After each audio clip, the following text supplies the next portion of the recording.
we are very happy to be joined by a dynamic duo, a father and son duo. Please welcome Salim and John Munayer, who are both of you doing amazing work, reconciliation, interfaith work. Thanks for joining us. Thank you for having us. So I guess we'll start with you, Dad. Yes. Please tell us your organization and the focus of your work. Yes, in the 90s, I formed an organization called Musalaha. Musalaha is a faith-based organization that promotes reconciliation between the different segments of the Israeli Jewish society and Palestinian society. And tell us about yours. So I work for the Rossing Center for Education and Dialogue. It's an interreligious organization based in Jerusalem that promotes inclusive values in the Holy Land. And has it been hard in the history to maintain the Christian identity? Like, has there been pressure, from the, Arab Palestinian community, to convert? Is there pressure, or really it is two separate faiths and two separate stories? Yeah, there's been at different times. I mean, it's been 2,000 years, so there's at different times under different rulers, different circumstances for Christians to essentially maintain their identity, worship, and practice. So it really depends on what period of history and under which sort of empire you're specifically talking about. But generally speaking, since the 19th century, we see a recent decline of Christians in Palestine, Israel, the Holy Land, but also in the Middle East in general. How important is it to the work that you're doing? Explain why it is fulfilling but also important work. Essentially, our faith and our identity and the complex of our identity in different culture, different language, and being in the land, and the fact that we are called to be peacemakers. And that's part of the world that we're living in, need desperately peace. So the people that follow the Prince of Peace has to practice it. So that's very, very important. But also another aspect, as John said, since the 19th century, truly things have changed here. Was the collapse of the big empire, colonial power coming to the Middle East, the nationalism, that did not serve us well overall, especially minorities, and specifically Christian minority overall the Middle East.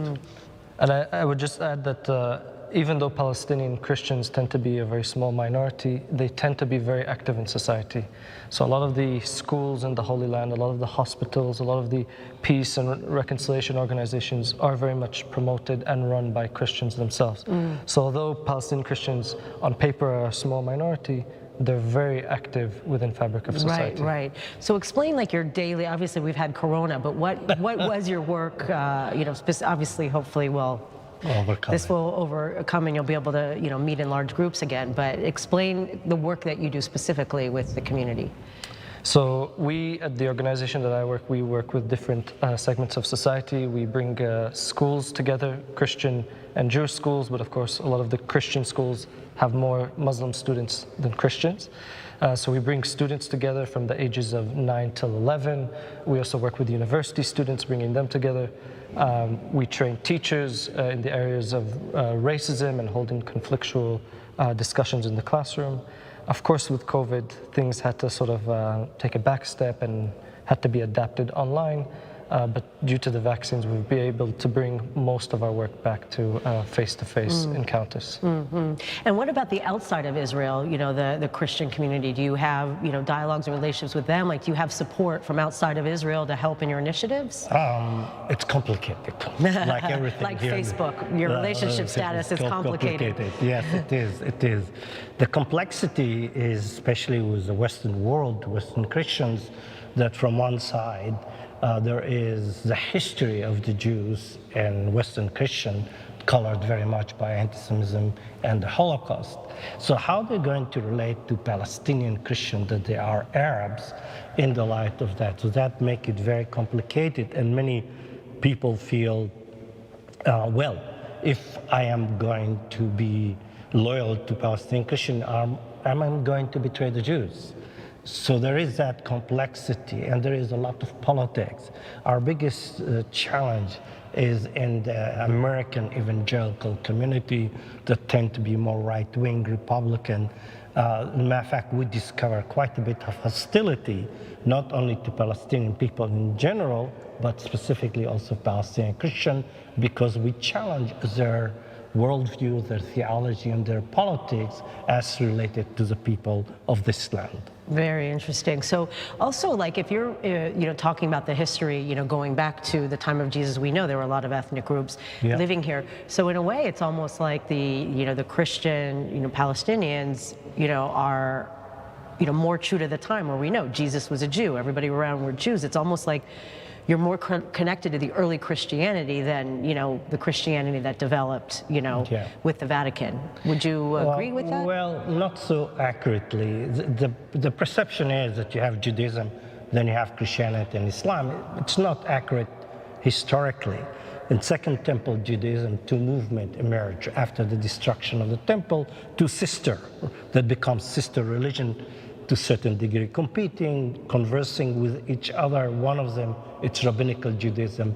The other one is Christianity. So there's two movements that emerge from each other. Mm-hmm. Of course, Jesus is a Jew from Second Temple period. At that, as Judaism was a Second Temple Judaism, that is not like rabbinical Judaism of today. Mm-hmm. Rabbinical Judaism of today is built on a Talmud and Jewish halakha.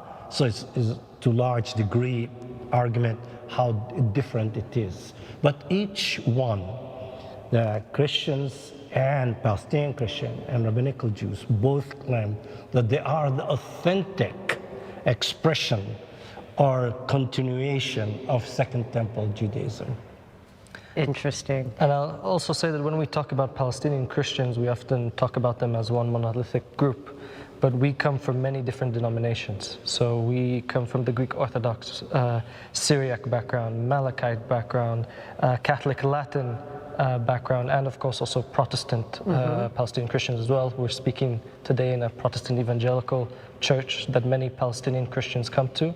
So again, when we talk about Palestinian Christians, they come also from a very diverse range of identities. And speaking of Christmas, I mean, it is nice, I'm from the States, so, I'm in New York, we're used to having a lot. It's nice to see Christmas trees around, and, you start to see the communities. I've gone up to Haifa where I have the trees and whatnot. Do you guys see a lot of Christmas trees in your neighborhood?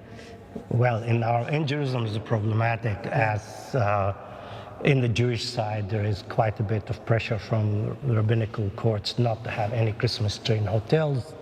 So it's more confined to the Christian quarter of Jerusalem and Bethlehem. Of course, Bethlehem, everywhere lights and Christmas and joyful. But in the end of the day, it is in the home. My wife loves Christmas, and our house a month before Christmas, full of Santa light. comes a month early. Yes, it is, literally. Like a time of celebration, time to remember, a time for family to come together and acknowledge that we are part of chain in history that bring blessing to other people around us, and that's something that we need to remember again. Well, it's really beautiful the work you're doing, and how amazing that your son has so much respect for you, that he's not following in your footsteps, but you guys are on a parallel path, even if you're a different generation. Well, I'm learning a lot from him. Matter of fact, the new generation coming, asking a lot of good questions that our generation, my generation, we need to listen and think about it and what we are going to pass to them. And we're living in a world that have changed quite a bit with COVID-19. Reality is really challenging for all of us. Thank you both so much for sharing your very enlightening thoughts, and best of luck to your continued efforts to make the world a better place. Yes, thank you. And please don't go anywhere. We have much more of our special holiday episode of Holy Land Uncovered coming up right after the break.